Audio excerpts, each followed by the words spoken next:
Today I'm going to show you two techniques to treat the psoas. First, we're going to differentiate between palpating iliopsoas tendon and the psoas major muscle belly. Typically, if the psoas is tight, the person will complain of centralized diffuse lower back pain. So they don't typically complain of pain here in the front, it's usually in the back. And these are two great techniques you can use. First, we're going to palpate for an iliopsoas tendon tender point or trigger point. Find the ASIS. You can use the heel of your hand to find the ASIS and then move an inch in and an inch down, and this is the point of the conjoined tendon of the iliopsoas.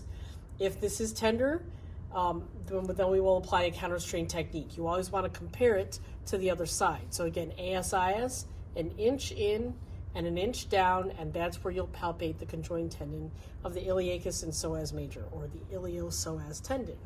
To counterstrain it, I'm going to take the involved leg and I'm going to flex the hip past 90 degrees and then externally rotate the hip.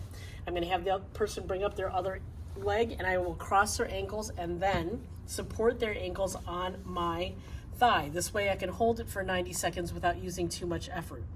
I want to flex the hips past 90, have the patient open up their knees to externally rotate the hips, and then I find the ASIS, move an inch in and an inch down, and then repalpate the tender point.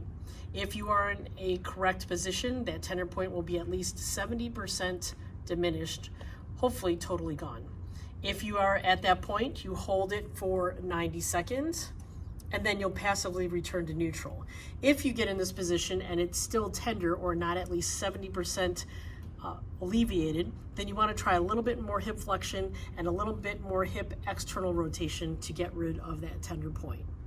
Okay, after 90 seconds, you want to passively return to neutral. So bring the knees together, cradle the legs, and then lower the legs down, and then you will reassess the tender point for tenderness.